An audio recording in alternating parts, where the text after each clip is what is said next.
before, when they would take your order, they'd be like, "Oh, this is the sausage, and it's good. You like it." And then get the spatzel. Then, yeah, they come by and give you a massage. No, they don't. Rub your tummy. No, like, how you feeling down there, buddy? But the craziest thing is they had a gypsy violinist. Oh my God. Who would come up and then play violin at you. That's insane. Welcome to Hella Foggy, a podcast about the Bay Area. He's Greg, and I'm Wayne. We're two Bay Area natives from both sides of the Bay. Our podcast gets a little ranty. A little sentimental. Sometimes informative. Yeah, but mostly pointless. Basically, it's just us trying to make sense of this weird place we love and call home. So meet us in the last booth on the left at Sam's Grill. And enjoy Hella Foggy. Da-da-da-da-da-da. Hi, Wayne. Hey, Greg. So it's raining, Wayne. It's a rainy day in the Bay today. It's a rainy weekend, yeah. Intermittent rain, or I guess in this case, intermittent sun. Yeah. Yeah, it comes and goes. And last night, the coyotes were going bananas. What does that sound like? They yip. They don't bark. No? Okay. So it's very creepy. Yeah. It's like, wee.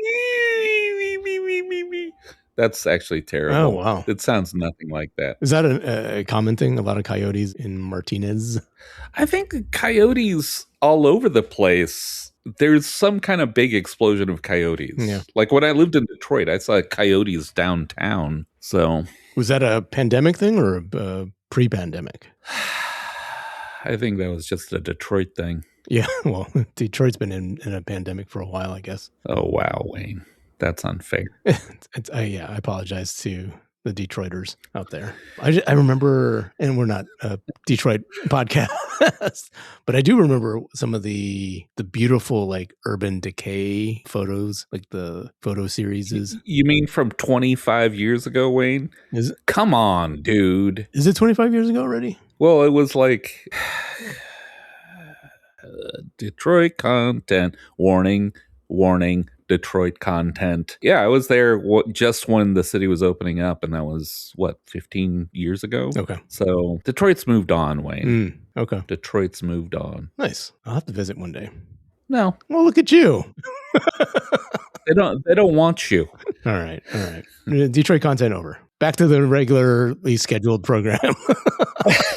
And do we have takebacks? I just have a quick take back. I feel bad for not bringing this up. It's something I've admired over the years. The Muni logo is just this really cool, organic looking squiggly line. I think some of the advertising right now, which I've seen on the Enjuta, sort of takes advantage of that swirl or the squiggle. No, it's a wild logo, and it looks like it wasn't like somebody from the graphic designer that makes brochures at the agency. It looks like they hired somebody to do it, like Landor or somebody. Yeah, I bet probably, right? We should look into that'll be our next take back is finding out who designed the Muni logo. So that's our quick take back. But then I had a comment from a friend of mine. His name is Ted. He's originally from Toronto. Oh, geez. And he was like, you didn't even mention the TTC cars on the F line. And I apologize, Ted, but I did look up some other cities that were represented on the F line. So what is the TTC? Toronto Transit. Toronto something or other. Okay. But some of the others, and this is probably not the most comprehensive list, but we mentioned Boston, Brooklyn is another. Oh, wow. Chicago, Cincinnati. Jeez. What? Cleveland. Yes. Detroit. Thank you, Detroit. El Paso. Yeah. Johnstown. I don't picture them having streetcars. Johnstown, PA. Oh. Kansas City. Los Angeles.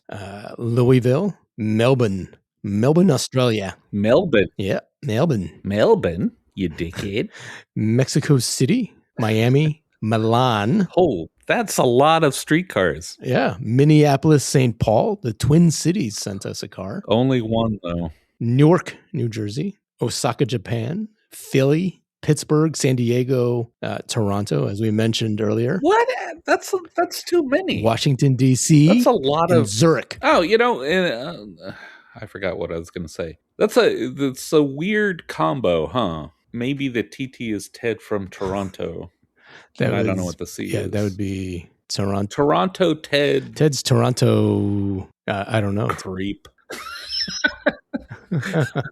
This is insanity. Yeah. So that was my quick take back from last episode where we talked about the various transit systems in the Bay Area. I'm going to attempt a segue now, Wayne. Okay. Wayne. Yes, Greg? Sometimes, like, you're taking the streetcar and you may get a little peckish. Mm-hmm. Where would you get off? How would you avail yourself of a dining experience in San Francisco, and where would you go? Oh, Greg, there's a plethora of choices in San Francisco. I've heard that about San Francisco. Goes way back, even to the 1800s. I've heard there's many iconic restaurants. And I bet if we concentrate really hard and our audience concentrates really hard, we can think of restaurants we've been to and tell anecdotes about visiting them. There you go. Right. Let's segue into this week's topic, restaurants and bars that are iconic to San Francisco. Or restaurants and bars where things have happened to us within San Francisco. And I guess more broadly, the Bay Area. Bay Area as well. Yeah. We can go down a list already of places that we've never been to, right? Like, I've never been to Gary Denko, so... I've never been to Gary. What's embarrassing is I once had a really generous gift certificate from Gary Denko. Himself. No, well, not from him. I don't know. Is he alive? Did he sign it? Is he like Ralph Lauren where doesn't exist? I don't know. I guess Ralph Lauren exists, but something like that. Anyways, I've never been to Gary Denko, even though I had the gift certificate, and I've heard wonderful things about Gary Denko, and it's an iconic institution, but never been. Okay. Also, I want to encourage, if any restaurant owners are listening, Wayne and I would really love to eat at your establishment. Exactly. We'll do a podcast from there. And we have nearly a dozen followers. So if you really want to plus your game, reach out. Yeah. Reach out.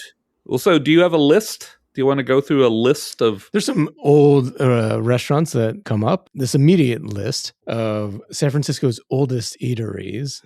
And, I don't know if these are particularly the best curated lists out there, but this just came up as a search. Starting off with Tadich Grill from 1849. A charming interior, not wild about the food, but a charming interior and a good bar. It's expensive, but not wild about the food. No, you didn't have a good food experience? No. I've been there twice to eat. I hope so. Both. Well, I've been to the bar, and the bar is great. It's a very charming spot. Looks very iconic. And do they have booths there? I forget. I think they are booths because the last time I was there last year, I was at a table. Yeah. But if I recall, there might have been booths. I had the Petrali Soul, which was really good. But that's my experience. Yeah, it's a very old-fashioned menu. Yeah.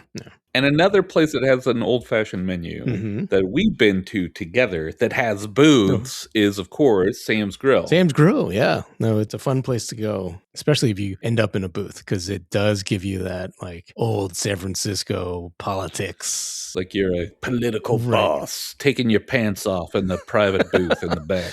That's what we did. Because you can.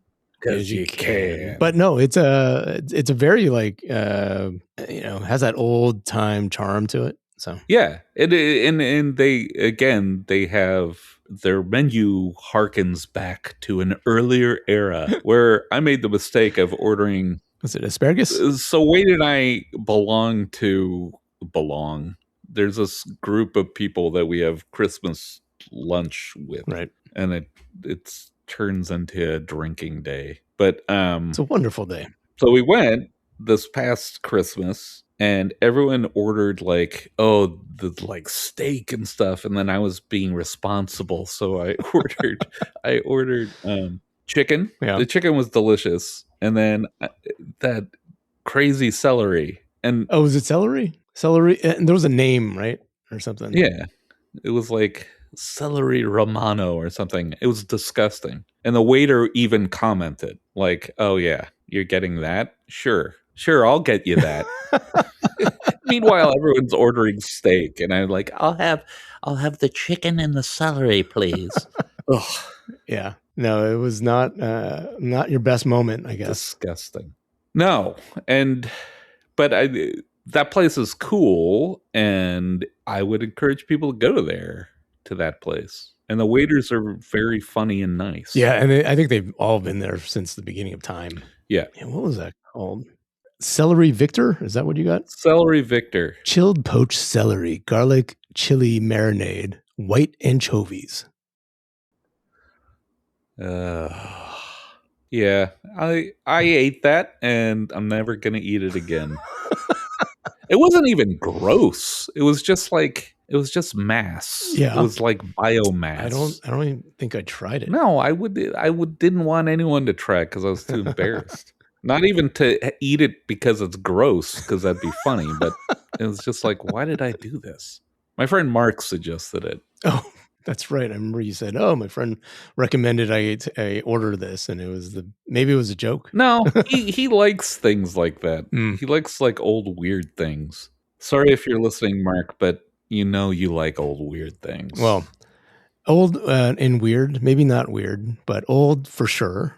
Sam's Grill has been around since 1867. Holy smokes! That's an oldie. Yeah, that's an old thing.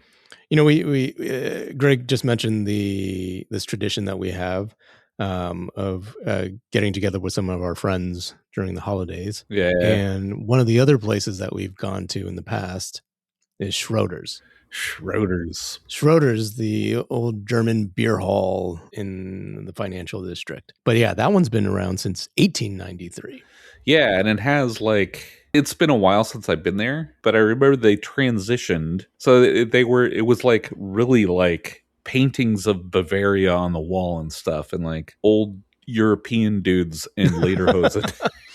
It still is. And then you'd get sausages and beer, but then I remember they became fancy briefly. Yeah, like I think they had sold probably in like the early teens, and it got all like hipster, whatever the word was back then. Yeah, yeah. And then what was crazy was they kept the old guys, and so the old guys would. Before, when they would take your order, they'd be like, "Oh, this is the sausage, and it's good, you like it." And then get the spatzel. Then, yeah, and then you go, and then you went, and then suddenly they're like, "Hello, my name is Klaus, and I am your server today. What's good is what I can do," like that kind of thing. And they were uncomfortable. I was uncomfortable. But then apparently they sort of went back a little bit to the old school. They brought back the old menu even. Like it did go into this like, we used to get like a big sausage platter and like sauerkraut and all that stuff. And for that little brief moment, they're like, "No, you're doing little wieners." That doesn't even sound German. That sounds like Hungarian or something. Little wieners. Yeah. Little wieners. They should have switched the name to Little Venus. Have you ever been to Suppenkuchen? Oh, is that in like Berkeley or something? Or no, it's in San Francisco. It's in San Francisco. Right. I have not. I've heard of it, but I have not. It's amazing. And I actually went there with Germans from Germany, and they're like, "Oh, this is pretty good." Oh, okay. Nice. So it was like a happy medium between like German kitsch, which I think I would argue that Schroeder's was the charm of it was like this kitschy German thing, very alpine and goofy. And this just looks like a traditional German kind of beer hall, but not over the top. Yeah. And the food is super authentic and it's delicious. Yeah, I've heard the name a lot, and I've never had the opportunity to try it, but we should go. Definitely will. Yes, put that on the list. Put that on the field trip list. Yeah, for sure. And if you're a supporter of the podcast, you can join us. There you go. You know where you can find this out, by the way? I know where I can find you. You can go to our Hella Foggy podcast on Instagram. What are they going to find out? If we do a field trip or just keeping tabs on us. Why would they? Who cares? Help us get to 50 subscribers or followers. What? Yes, let's do it. I don't. That's not even a number that's so big. Oh, here's a weird thing I just learned about. Okay. I just learned about this. It has nothing to do with anything that we're talking about, but it blows my mind. Literally, is there? Oh boy, here we go. I was watching this YouTube video about extremely large numbers, and when you get to a large enough number, if you're able to picture that number in your head as a quantity, like all the digits, right, there'll be more information than your brain can store, and your brain will literally become a black hole. Oh geez. Okay. So what happens, just theoretically, what happens if that number is 29? Like, no, it's not 29 because we'd all die. It's not 29. It's a number. Asking for a friend. What if it was a smaller number? No. Like, how big does this number have to be? No. And then I did more research, and Googleplex is sort of at the edge of what a human brain can handle. And there's not enough room in the known universe to contain if you wrote it out. Anyways, what about soup and kucha? All right. Well, some of the other restaurants that we've also gone to, we've been to Bix. I've been there for drinks. I've never eaten there. We had lunch and drinks. You weren't there because you were in Detroit. Oh, there you go. Nice. Yeah. Yeah. The things that we did without Greg. The theme of this podcast today is hurting Greg's feelings. How to leave Greg out of things. Last week when we hung out, oh wait, Greg, you weren't there, but yeah, but it was amazing. And what else? What other restaurants do we have on the little list? You don't have the list? Oh, right in front of you. If you try to hold too many restaurants' names in your head, you form a black hole. And I think I've hit that already. So you should have a list. It says here, Fior d'Italia. Fior d'Italia. I've I sound like an alcoholic, but I've only been there for drinks, and I had it was disgusting. It was grappa and espresso, and that was a really foul drink. I think you might have to be Italian to enjoy that. I don't think so. I think it's one of those drinks like, oh yeah, we have it on the menu. You shouldn't drink it, but we have it on the menu. Okay, you've piqued my interest. I'm going to order it. Yeah, and then it's like as disgusting as it sounds. So it just is like, grappa's disgusting. Have you ever been in a restaurant where someone vomited? I've been in several restaurants where I've vomited. Oh, Wayne. Not on the table. I've, well, in the bathroom maybe. So not something I want to share or relive. So I used to work in publishing years and years ago, and we went to the city. Where I worked was in Oakland, but we went to the city for a Christmas party, and I forgot where we had dinner. We went to the Cypress Club after, to have drinks. I think we were just wandering on North Beach, and then and one of our cohort vomited in the restaurant. Oh, and we had to leave. Yeah. Cypress Club's very good. I don't know if it's still there. I don't think it's there anymore. I remember I had a classmate when I was at State, and she was interning somewhere. And I remember, I think she had gone to that restaurant for work, and she saw Don Johnson there. This was during the time when they were filming Nash Bridges. So, but yeah, that's no longer there. What an exciting time it must have been for her. 90s were fun. That was a good restaurant, and it was very 90s looking. And it looked like inside, it looked like the art direction for The Fifth Element. the film, The Fifth Element. Oh, yeah. Is these really bulbous copper things. The bar and the floor were chunky tile. Yeah. It was beautiful. It was a beautiful place, but very 90s. Like if you went, it'd be like you'd want to wear like a mustard oversized coat like that. Did Chris Tucker walk out and take your order with his fro horn? No, that would have been good though. Too bad. Too bad that didn't happen. No. There was a restaurant, I want to say it was in a warehouse, but it was you could sit in a DC-9 or something. What? Do you remember this? It was like south of Market, and it was amazing. I don't think it was like a great restaurant, but they had good drinks, and they had like crazy kind of tropical drinks. And there was a DC-9 parked inside, and you could go and sit in the DC-9, and then as you looked out the window, there was video screens of like Hawaii and stuff. Oh, that's wild. Yeah. I don't recall that. If anybody out there remembers, you can also email us at hellafoggypodcast@gmail.com. Back to you, Greg. I think I went there for prom, actually. Oh, wow. Okay. Like prom dinner. All right. Maybe it flew away. Maybe I was an actual DC-9 I was because I'm that old that people flew in DC-9s. What was the revolving restaurant above the Hyatt Embarcadero? Oh, yeah. I went there, I think, once with my mom. Okay. That's the one I went to. Oh, for prom? God, I forget what that restaurant was called. But there was a revolving restaurant downtown. Maybe it wasn't down in the Embarcadero, but it was somewhere in the financial district or something. Yeah. No, I think it was.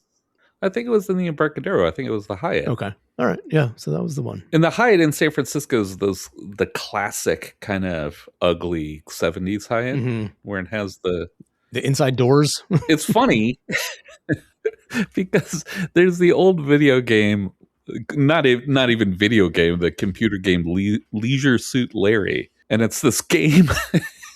It's this game where you're trying to pick up women or something, but one scene takes place in the Hyatt bar, and it looked exactly like the Hyatt bar. Oh, wow. Well, the Hyatt in Embarcadero, it's got that cavernous inside. Yeah, right. And we had a colleague who was in a adult special needs program who worked at our office. Oh, yeah. And he had a birthday party there, and he liked to ride up and down the glass elevator. Eugene, yeah. Shout out to Eugene. Yes. Who's no longer with us, but a charming gentleman. But he had a birthday party there, and everyone rode up and down the elevator. Nice. What other restaurants are there in at least San Francisco? The House of Prime Rib. Yeah, so you're a big fan of the House of Prime Rib. I love the House of Prime Rib. It is one of my favorite restaurants in San Francisco. It is one of my favorite steakhouses in the world, I guess you would say. And is it a steakhouse, though? Well, yeah, of course. It's a prime rib house. Prime rib isn't steak. Bullshit. It does. Prime rib is not steak. How do you okay, I don't know what the actual definition of steak is. If beef cut up in a 1 pound slice is not called a steak, then sure. Steak is fried. Steak is fried. Oh, jeez. All right. Well, it's not a steakhouse, Wayne. It's a beef house then. That's worse. That's worse. Where are you going? The Beef House. Beef House, House of Beef. No, but it is one of the most, at least I feel like one of the most iconic restaurants in San Francisco. I remember I used to always hear it because the late night Sunday sports wrap up on Cron 4 with Gary Radnich. It was called Sit Down with Gary Radnich. Yeah. And it would be after the 11 o'clock news on Sunday night. But every guest that would be on the show, they would treat them to dinner at the House of Prime Rib because they were both on Van Ness. The iconic blimp that they have, or the carving station, on wheels, which we talked about it actually being from Lowry's in LA, but they have perfected it here. I think there's been comparisons, and House of Prime Rib has won many of those competitions. What competition? What are you even talking about? Foodie competitions. You know, they do like comparisons. Oh, I thought you were talking about the trolley. Oh. Lowry's, whatever. So there's that, but they do the prime rib, and then they have the sides of like cream spinach, mashed potatoes, and they do the salad table side where they spin it and pour the salad dressing in it while it's spinning. And then the fun part is they give you a chilled fork for your salad. Don't know why. That is pretty fun. It is an amazing experience when you go, ooh, this is a very cold fork. But I can't wait to eat my salad with it. It sounds like it's a sensory overload experience. Like things are spinning and there's temperature changes. Yeah, like it's wild. There's wheels on things. They pour a very heavy martini there. They give you a martini and then they give you the rest of it. It's kind of like a milkshake, like where you get that extra cup. Yeah. Or the container. Yeah. So their martinis are like that as well. Yeah. We should go. Actually, we will be going. This year, we will be going to the House of Prime Rib. Oh, you've already made reservations for the Christmas thing. You got to make a reservation like a year out, apparently. It's hard. I'm looking forward to the chilled fork in the fast salad. Start training your hand. Put your hand in the freezer for a couple of seconds and then take it out. And then just keep on doing that until you're sort of numb to the chill of the fork. One of the coolest things about House of Prime Rib is if you finish your slice, which is already quite a feat because it's a pretty large cut. Wait, hold on. There's cooler things than a chilled fork? Yes. They come by and give you a massage. No, they don't. Rub your tummy. No, like, how you feeling down there, buddy? No, they give you a second slice. They give you like an entire sort of normal size slice with all the fixings. Yeah, it's pretty amazing. That's a weird. Okay. Hey, bring your appetite this year. Okay, that's what I'm telling you. Bring your appetite. Bring your A game. Yeah, but do they have celery? That's what I'm really concerned about. We'll have to call Mr. Victor and get them to order up a celery Victor for you when they when they come around. But definitely looking forward to that. Were you ever are there any restaurants that you were excited to go to that you were disappointed about? Ooh, I don't know. When you put it that way, do you have one in mind? I don't know, because I think to me, we're going to go to this old school iconic restaurant. I always kind of think they're going to be gross. Okay. So I don't. So I've already built it up way too much for you to appreciate it when we go there this year. No, I mean, I know what to expect. I know I've gone to prime rib places, not steakhouses, but prime rib places. So I know what to expect. That's fine. Okay. And I'm on board. Give me the horseradish sauce and I'm on board. Yeah. I'll eat prime rib. There's a lot of old school, not even 1800s. So the other one, just to finish up the places that we've gone to for the holidays, is the Big Four, which recently just reopened. The Big Four? Yeah, the Big Four, which is at the base of the Huntington Hotel in San Francisco and in, I guess, Nob Hill. Yeah. Just reopened. It's everything that you imagined an old school San Francisco restaurant to look like. Yeah. I think the common thread here is that all these restaurants that we've mentioned have wood on the walls, right? They're old, aging, wood panels that sort of become the decor of the restaurant. Yeah, covering the asbestos. And the lead. Yeah. Right? The Big Four probably closed during the pandemic, and then they remodeled and reopened, I think, a couple months ago. Big Four meaning the four railroad barons from the 1800s. Stanford, Huntington, Mark Hopkins, and Charles Crocker. From Crocker Bank. Crocker Bank. I used to have a stuffed animal with the little Cocker Spaniel. Oh, I remember those. Stuffed animal from Crocker Bank. So what happens at the Big Four? Just a fancy, expensive restaurant. Yeah. Honestly, there's nothing to write home about other than you won't be able to afford to write home afterwards. Right. So gotcha. So what about so we've covered a lot of old man restaurants. What about non-old man restaurants or ethnic restaurants? One of my favorites in the last 20 years. Yeah. And weirdly enough, I was working with a vendor from New York, and I took them out to dinner. Yeah. And I took them to Santung in the Inner Sunset. I don't know if you've ever been to Santung, but it's on... No. What is it? It's on Irving and I think like 12th. Yeah. 12th Avenue in Irving. I think it's Northern Chinese cuisine. Yeah. But it's famous for their dry fried chicken. Oh, I've been there. The chicken wings are insane. Like bonkers. They are bonkers times 10, right? Yeah. And it's gotten to the point where people will line up for over an hour just to get a table, right? Yeah. And it's been this for years. Like it's been like that. It's so popular. I think they had at one point opened up a second restaurant next to it, right? What they should have done is just open up more tables. And they would actually divert people, say like, hey, you can line up for there's tables next door if you want to just go there. Right. And nobody would want to go because everybody wanted the authentic experience, right? Like all the foodie creators will go there and talk about it. Yeah, I would say Santung is probably one of my most recent favorites. Non-old man eating things that'll give you bowel cancer. Yeah. This may also, but but at least it's not beef this time. Yeah, it's temporary. So.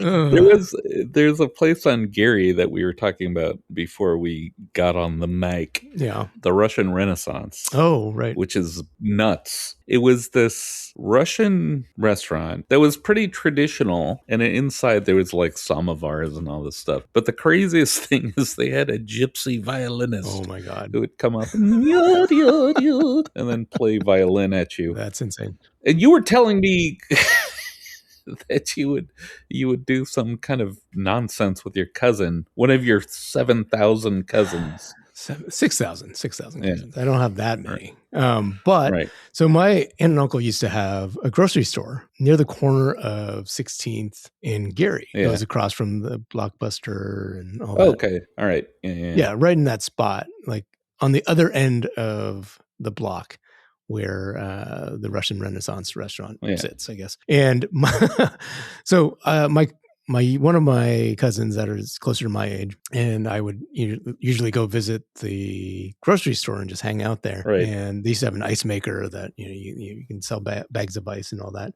But he and I would sneak into the back, grab a couple ice cubes, and always just go to the sidewalk and kick the ice cube around. Yes. I don't know why. It just became fun. I don't know why we just didn't use a regular ball. And this is an ice cube. This isn't... No, that's not a block of ice. It is literally an ice cube that's probably about 2 inches by 2 inches square. Ladies and gentlemen, that's how poor Wayne was growing up. His only toy was an ice cube. A temporary moment of enjoyment and fun and exercise. See, once that ice cube melted, back to the grind of back to the mines, the coal mines of the Richmond. See, when you told me that, I pictured that it was like an ice block. But no, it's literally an ice cube. But we play like soccer, kick ice with it. And actually, right next door to my aunt and uncle's place, it was called Connie's Groceries. I don't know what that is. That's what it was called. But it was next to a Russian bakery as well. So I don't know if you remember there was a bakery. Oh, it's Cinderella. Maybe, yeah. So it was right next door to it. So. And it was... Cinderella's the famous one. Yeah. It was in between the bakery and the old Jeff's Jeans on the corner of 16th and Geary. There you go. Yeah. For all you Richmond heads. Stands. The Richmond stands. But also, and there was the best bagels in San Francisco were on Geary at House of Bagels. House of Bagel, yeah, like 2 blocks up from there. I do remember that. Yeah, so like where Gary is split and they have those, where there's a lot of trees. They have those dividers. Or Presidio, right? Yeah. Bagels are good. Bagels are good. Is that still there? I don't know. But so when I had to go to Russian school as a child, you could buy a bagel because they'd go and get a bunch of bagels from House of Bagels. And those are House of Bagel. They're delicious bagels. Yeah, that was good. There's a House of Bagels in St. Carlos. Yeah, well done, House of Bagels. It's houses of it's a whole neighborhood of bagels. Neighborhood of bagels. So what about Red's Java Hut? Can we talk about that? Go for it. That's good. It's simple. Yeah, on the Embarcadero, yeah. Right? It is a unassuming little, Java house. It should be a Java hut. Like, it's tiny. It's a little hole in the wall that... It is the Java Hut, though. It's not the Java house. It's Red's Java Hut. It's a hut. Oh, you're talking about something else then. I'm talking about Red's Java. No, it's Red's Java house. Well, no. Okay. No. You're right. There's the Java Hut and there's Red's Java house. There's two. Is there? Yeah, and then the Java Hut's further down. Yeah. Am I crazy? I think so. I think I might be. You might be crazy. You're just trying to... Red's has good hamburgers on sourdough. Yeah, that's Java House. Because there's the Java Hut. And I just remember there was the big sign that said Java Hut. I combined two restaurants into one. Yeah. You sure it wasn't Java the Hut? And they probably... No. Oh, Wayne, why? We were doing so well with no Star Wars bullshit. And then I screwed up, and then you leapt in. I pounced. I'm sorry. I pounced. Like a cobra. Just looking for a chance to slip in your filth. Your Star Wars filth. How dare you, Wayne? I take it back. I should not have. We're doing so well. Oh, well. But yeah, there's Red's Java House on the Embarcadero. Oh, you know what? Something that I remember going to a lot late nights. What? Is Nell's Drive-In. Yes. That was good. Yeah, there were several, right? There was one on Van Ness. Yeah. I think there was one on Lombard too, right? The one on Van Ness was kind of creepy. Wasn't that the original one? I don't know. But one of them was like you go in there late night. Yeah. It was kind of like, ugh. Ugh. Maybe that's why that's not there anymore. Or maybe it is. I don't know. Speaking of creepy, did you ever go to Hamburger Mary's? Is that also in Gary on the other side of the tunnel? I want to say it was like Van Ness. Oh, maybe I'm thinking something else. But it was really good hamburgers and kind of like those like fancy schmancy, like the Santa Fe burger or something. Oh. But you're sitting there and it's like darker. And then you look up on the walls, and there's a lot of gay porn, just taped to the walls, very explicit gay porn. But the hamburgers were amazing. Oh, good. So that was a fun treat. All right, well, we'll add that to the list too. Then I don't know if it's still there. Hamburger Mary's. What else is there? Like in the Richmond, at least, there was a really cool ice cream shop that I remember going to a lot. What was it? Visiting my family. And that was Joe's. Oh, yeah. Joe's Ice Cream. I remember that place. Yeah. Yeah, it was near the Alexandria movie theater. And it was like very old school. Yeah. Like real full fat ice cream. Yeah. Oh, yeah. 100% fat. Yeah. It was really good. And it looked like an ice cream parlor. Yeah, right? It was very kind of counter and everything. Yeah. They had a counter. It wasn't even just like, what kind of flavors do you want and do you want to sample? Like you could sit down and there were stools and counters. They were at the cutting edge. Cutting edge of 1950. But yeah, so that was that.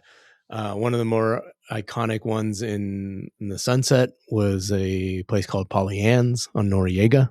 Never been there. And the cool thing about that place is they used to have a wheel. Yeah. Like it looked like a Wheel of Fortune wheel on the wall, and they would have all their flavors on it. Okay, that sounds familiar, actually. Yeah. And if you couldn't decide on what flavor you wanted to eat, you could commit to saying, I'll spin the wheel and I'll have to eat whatever I land on. And then if you finish it, they give you a slice of prime rib. No. That would be a treat. Yeah. With a chilled fork. That's where all the chilled forks come from. Yeah. From the ice cream locker. Prime rib ice cream. They also used to have little plastic animals, like little figurine animals that were plastic that I suppose if you got it and you were a kid, they would just put a little animal on top of your ice cream. Oh, well, that's fun. Yeah. And actually, I think that place with the DC-9 or whatever They served giant like Singapore slings and stuff, and they hung plastic monkeys off the sides. Oh wow! So that's fun when you're drunk, swallowing plastic monkeys. Yeah. Somebody's going to have to remember that one and let us know what restaurant Greg's talking about. Yeah, I think it was owned by one of the Doobie Brothers or something dumb like that. Oh wow! Yeah. Oh, and then MacArthur Park. Do you remember MacArthur Park? Yes, I do remember MacArthur Park. Every late night at work. Yeah. If it wasn't pizza, we would try to convince them to order MacArthur Park because we knew that was a better bang for the buck. Yeah, and they had the spare ribs or whatever they're called. Those I do remember that. I was like, what's the most expensive thing I can get on this menu? There was like a fried fish. Yeah. Like a whole fish that was fried. Yeah, like a bronzino or whatever they're called. Yeah. Bonzino. Yeah, and so, and then in the 80s, MacArthur Park was like one of the hottest tickets in town. Mm-hmm. And by the time we were eating there, it was like, ugh.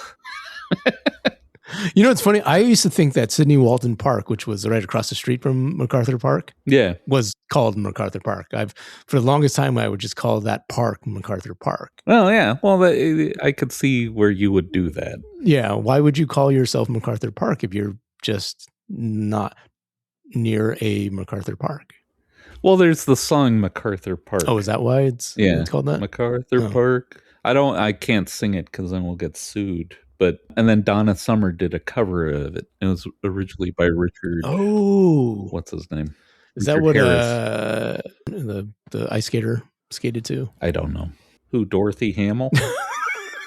Dorothy Hamill and no, the new one, the kid from Oakland. I don't know I don't think so. But I think the first MacArthur Park was in like Palo Alto or something, or there was one. Oh yeah, I've been to that one. It's off of University. Yeah, so, right by the train station. Yeah.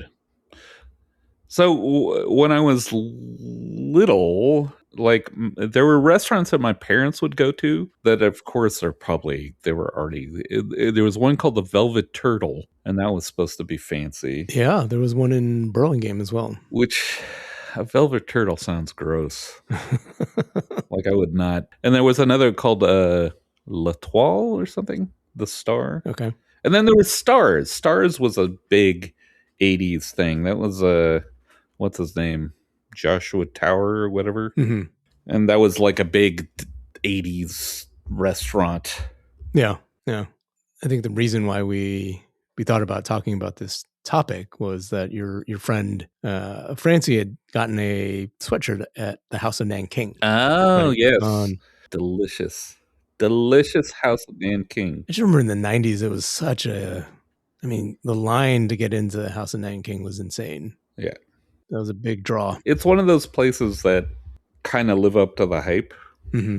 Because it never got super fancy, even though it was a tourist destination. It maintained some kind of cred. Yeah. And there was all those like 90s Chinese places that were trying to be yuppie, like Brady Hose or Brandy Hose or whatever. Oh, Brandy Hose. Yeah. Yet Wah. Oh yeah, there was Yet Wah. There was a Yet Wah, I think on Clement. And then one up in Marin. Yes. Somewhere. Yeah. And they weren't dim sum, were they? You know what? The one in the city might have been. The one I remember going there for dim sum. And yeah. I remember going there. I think I went there for my rehearsal dinner when I was getting married. Mm-hmm. And they had chicken feet, and that was cool. That was very exciting. And you ate it? No, I think I just like picked it up and shook it in people's faces. I didn't, because they were rubbery. I'm trying to think of what is a weirder kind of restaurant. Should we talk about some bars? Oh yeah. Oh, I got bars. I'll tell you. I think you tried to tell us bars earlier, and they just happened to be in restaurants. But yeah, go for it. What's your favorite, or at least most memorable bar experiences? Oh golly. So my just bars that I loved they were all kind of like in the lower Haight. Mm-hmm.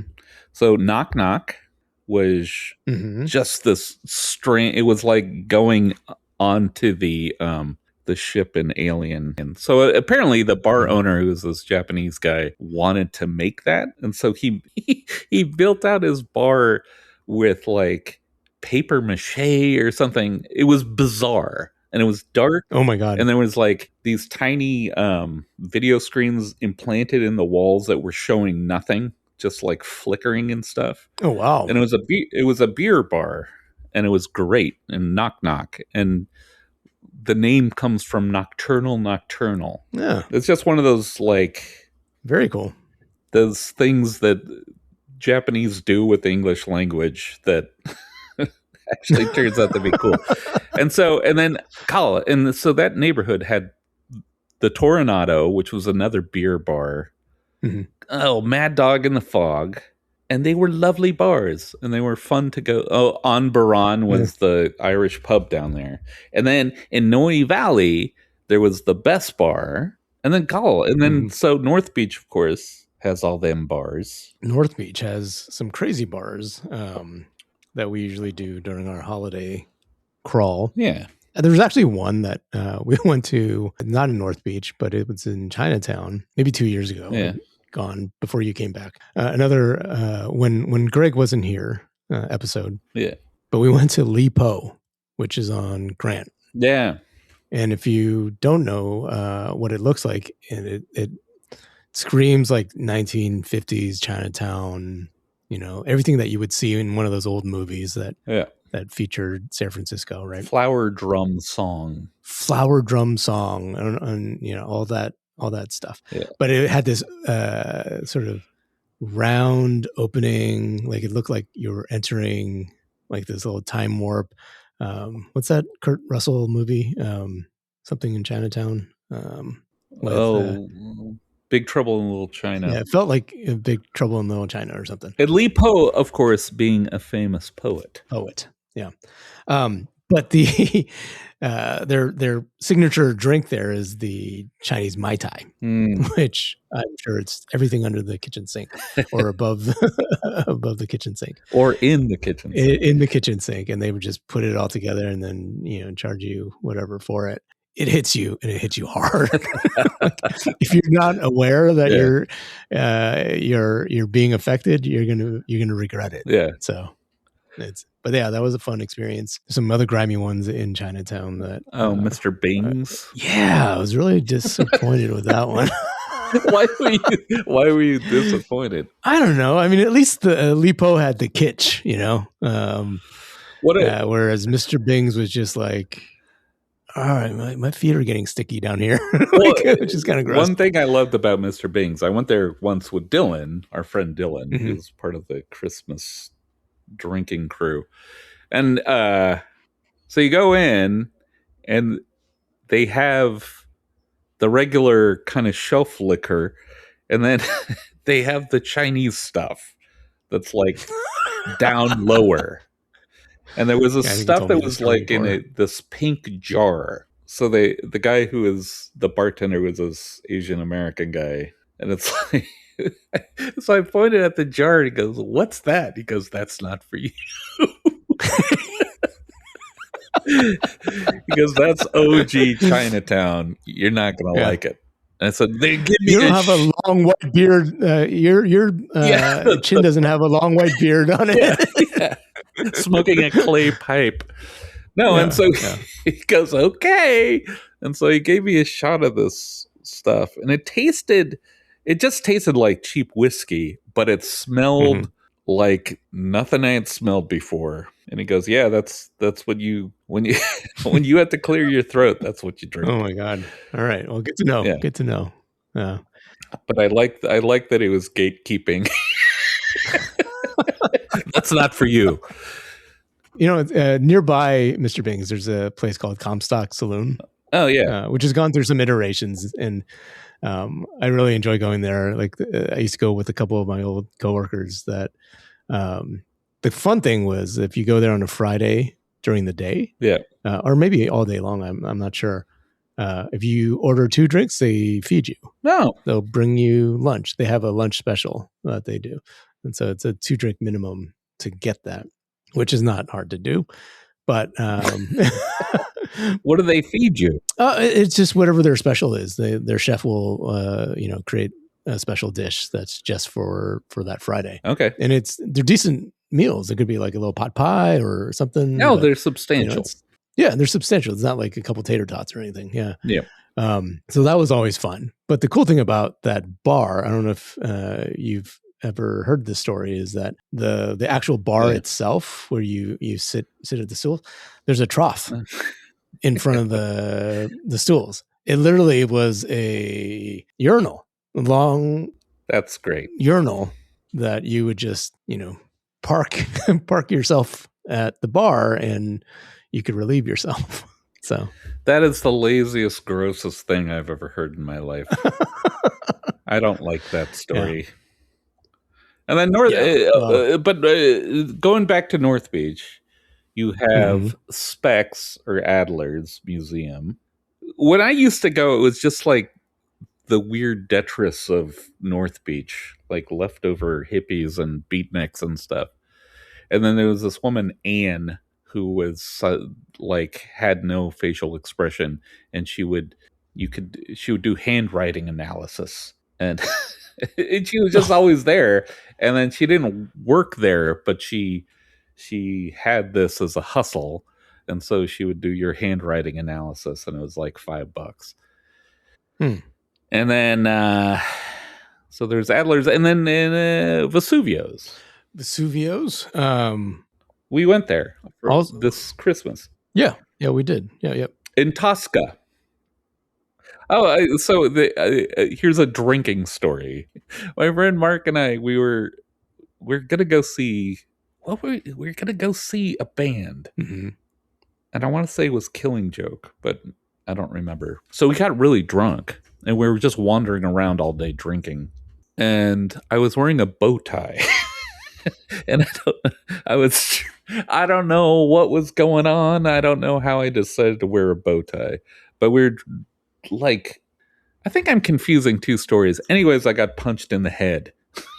Well, because you're wearing a bow tie. Yeah, and I don't remember what bar we were at, but I came out, and this guy came up. Well, there was like three guys, and the one guy came up and said, "Hey, buddy, you having a good time tonight?" And I said something like, "I'm having a great time." And then he punched me in the head, and they all ran away. And then Mark said, "I think your bow tie made him angry." And that's probably what happened. That's the last time you wore a bow tie. Yeah. Yeah, probably. Actually, I don't think I don't know if I. But Wayne, why would I wear a bow tie? What did I think was going to happen? I don't know. Maybe it made you look smarter. Did you wear suspenders with it? No. And it made a man angry, and he punched me in the head. So if you're out there right now and you have a visceral reaction to men wearing bow ties, you might be liable for some medical bills that Greg had. Reach out now to hellafoggy@gmail.com. Oh, and then I have a Trader Vic's story that's... I've never been to Trader Vic's. I think it closed in the 90s in San Francisco. But I remember my dad and his old friends used to mention it. And I was, what is this Trader Vic's? It sounds like you can get produce there or something. But well, yeah. And so I had a friend, Mike, who was like a loudmouth idiot, who was a know-it-all. And we're in the city. And did he wear bow ties? No, it was probably good we didn't wear bow ties that day. And so I knew what it was. Like, it was this weird fancy place, but like not fancy at the same time. Yeah. And he goes, "Well, let's go there. It sounds like a dive bar." And it's like, I told him it's not a dive bar. It's like Trader Vic's. It's very famous. Like, I think that there's one in LA or something. I think it's a franchise, basically. They've had places, Trader Vic's, all over the place. Yeah, it's grown. Yeah, I think it's from the Bay Area. Right. I think originally from maybe Martinez, even. I don't know. So we walked up, and at this point, I was in for the ride because he was being such an idiot and such a dick that I said, okay, we'll go check it out. You're probably right. It's a dive bar. And I knew what it was. And so he's like, well, I'm going to ask in here. And he goes in. He goes in and there's a big sign that says, welcome to Trader Vic's. He doesn't notice it. He asks he asks like some guy who's like parking cars, hey, we're looking for a bar called Trader Vic's. The guy goes, this is it, man. And you're not getting in dressed like that. And so I went, haha. But it's weird. It's like a tiki themed, right? I don't even know how, like, it wasn't like the Tonga room. The Tonga room is where they had the fake rain and stuff. Yeah, but all of them, the Trader Vic's are Polynesian tiki themed. So you would think at least what you're wearing should be somewhat laid back. I know, but it was like self-consciously fancy. Like the Tonga room, I think wanted you to be fancy, but I think most of the people that showed up there were tourists because it rains once an hour. Ooh, it's raining inside. That's crazy. Yeah. And then there was Trader Sam's on Geary Street. That was like a real like dive tiki bar. What's up with the tiki theme? Like, I know it's fun. It's definitely fun to sort of be in that vibe. But what was that obsession of making everything sort of tiki and Polynesian during that era? I think a lot of it had to do with, on the West Coast, it had a lot to do with men returning from the Pacific after the war. Oh, okay. And the thing is like, it wasn't really, there was nothing Polynesian about it. It was like bad Chinese mostly. It wasn't even, they didn't have poi. They weren't. It was white people Chinese food with pineapple. Yeah. And here's a Mai Tai. Yeah, and here's a Mai Tai that was invented in Cleveland or something. You know what the original name of Trader Vic's was? What? Hinky Dinks. I like that. That's awesome. Hinky Dinks. Hinky Dinks. Yeah, that was the original name. So, all right. Anything else? You're shutting it down, Wayne. I'm shutting her down and stuff. And we didn't even mention, a bunch of restaurants that still like exist now, like Tommy's Joint down on Van Ness. I remember taking my dad there. Food poisoning. Because he had always wanted to go there. And it was just like, it's a strange Hofbräu-ish place that's just been around forever. Like psychedelic Hofbräu. Yeah. But I love the murals on the walls and the building itself. Yeah.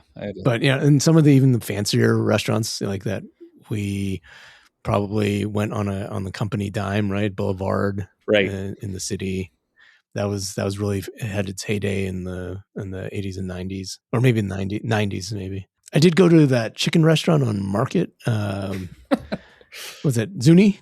Ever been to Zuni? Oh yeah, a long time ago. Yeah, it's like, I was so hesitant. I was like, you're asking me to pay how much for a roast chicken? I can get one for $5 at Costco. Yeah. But it was an amazing chicken. Yeah. It was definitely an amazing chicken. Yeah. If you guys have any other ideas out there to chat about, we're definitely open to hearing about that. Tell us about what your favorite restaurant is or was in San Francisco or your neighborhood. You can contact us at hellafoggypodcast@gmail.com, or you can go to our Instagram channel at hellafoggypodcast and just send us a comment. But also, like, we acknowledge that there's swaths of the city and the Bay Area that we know nothing about, and we've probably skipped a lot of wonderful restaurants and bad restaurants. Oh, yeah. And we'd love to hear your anecdotes about going to bars and doing stupid stuff and eating weird food. Yep. So please contact us. Please contact us. I'm tired of talking just to Greg. We're so lonely. It's just the two of us. Just lonely. Hanging out at this deserted tiki bar. Yes, at Hinky Dinky Doo's. Hinky Dinky Doo. Eating a cold fork with our free egg rolls and a Mai Tai. And prime rib. And gross celery. All right. Thank you, Wayne. All right, Greg. Stay dry out there.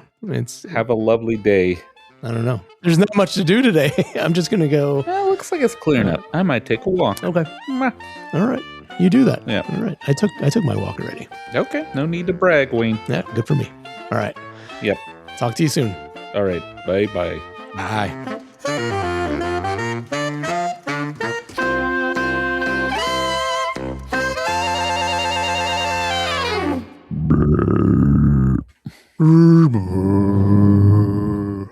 That's a good foghorn.